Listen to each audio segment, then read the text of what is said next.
There's this incredible, crazy rumor going around that Citizen Action Group is turning 50 years old this year. 50. Oh my God.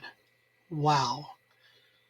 It seems like only yesterday that I was driving around the state trying to raise seed money to get this dream off the ground.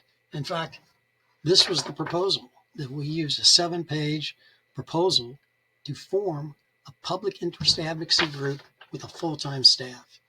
We needed to raise seed money. How were we going to do that? Well, fortunately, there were people that listened to the idea and agreed with us that it was worth trying. The Gazette called it at the time a noble experiment. And we were able to raise money from Ned Chilton at the Gazette, from Jay and Sharon Rockefeller, Jay and Margaret Stern in Parkersburg, Betty Barrett in Huntington, Bill and Elsie Carter in Charleston, Paul Kaufman, and my former boss, Ralph Nader. They contributed the seed money that allowed us to start this incredible experiment. The first staff, me, Ed Light, Susan Kelly, I think if you would ask any one of us, how long do you think Citizen Action Group is going to last? We would have been hard pressed to say 5 months, a year, 5 years, but the idea that it would last 50 years was beyond belief.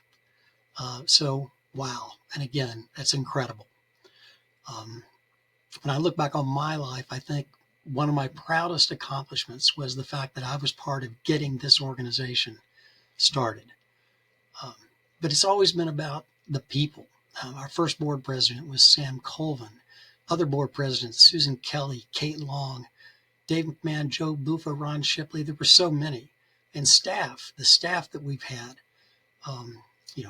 Our first legislative coordinator was Bonnie Brown, Perry Bryant, Norm Steenstra, Will Carter, Charlie Garler, Charlie Bachway, so many people, Adrian Worthy.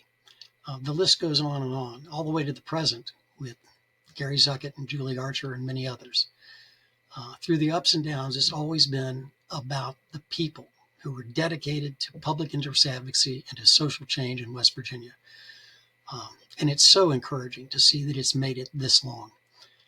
I guess my best memory, though, of Citizen Action Group was when I was working one night in 1981, and a young woman from Chicago, a Vista volunteer, walked in the office named Kate Dahlman.